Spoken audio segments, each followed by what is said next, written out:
Tamil Nadu Finance Minister Maria Wilson-Boone on Wednesday presented a state budget for a financial year 2026 to 27, outlining a visionary roadmap to transform the state into a $1.5 trillion economy by the year 2031.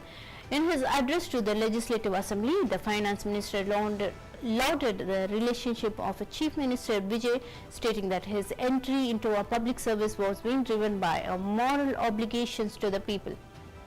He remarked that the Chief Minister has successfully navigated various political challenges and established a foundation for transport governance and principal politics. According to the minister, the administration has not only met its initial commitments but has exceeded expectations in its pursuit of genuine social equality. Adi Dravidar மற்றும் பழங்குடியின மக்களின் வாழ்வாதாரத்தை உயர்த்துவதையும் நிலையான வளர்ச்சியும் உறுதி செய்ய வெற்றி தொழில் முனைவோர் திட்டம் செயல்படுத்தப்படும். இத்திட்டத்தின் மூலம் பயனாளிகள் மொத்த திட்ட செலவில் மூலதன மானியம், வட்டி மானியம் பெற ஏதுவாக நடப்பு நிதி ஆண்டில் இத்திட்டத்திற்காக 75 கோடி ரூபாய் நிதி ஒதுக்கீடு செய்யப்படுகிறது.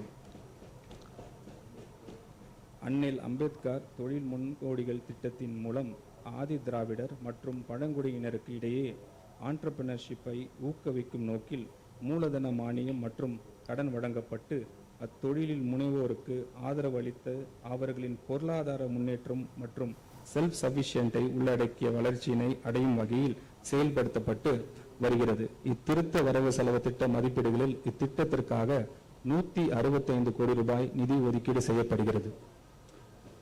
ஆதி திராவிடர் மற்றும் பழங்குடியின பெண் விவசாய தொழிலாளர்களை லேண்ட் ஓனர்ஸ்களாக மாற்றும் நோக்குடன் மண்ணின் மகள் திட்டம் செயல்படுத்தப்படும். இத்திட்டத்தின் கீழ் பயனாளிகளுக்கு விவசாயம் செய்ய திட்ட தேவையான நவீன தொழில்நுட்ப பயிற்சி வழங்கப்படும். திருத்த வரவு செலவு திட்ட மதிப்பீடுகளில் இத்திட்டத்திற்காக 20 கோடி ரூபாய் நிதி ஒதுக்கீடு செய்யப்படுகிறது.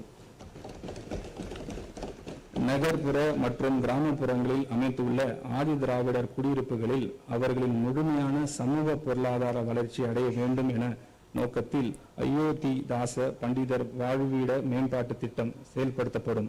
ஆதி திராவிடர் குடியிருப்புகளில் அடிப்படை உட்கட்டமைப்புகளை விரிவாக மேம்படுத்துவதிலும் மக்களின் வாழ்க்கை தரத்தை உயர்த்துவதிலும் இத்திட்டம் முழுமையாக கவனம் செலுத்தும்.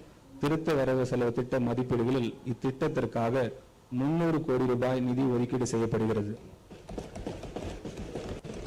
பழங்குடியினர் குடியிருப்புகளில் வீடுகள், சாலைகள், குடிநீர், தெருவிளக்குகள், வாழ்வாதார திட்டங்கள், சுகாதார கட்டமைப்புகள், கல்வி நலன் சார்ந்த உதவித்தொகை திட்டங்கள், பள்ளி மற்றும் விடுதி மேம்பாட்டு உள்ளிட்ட அடிப்படை வசதி மேம்படுத்தும்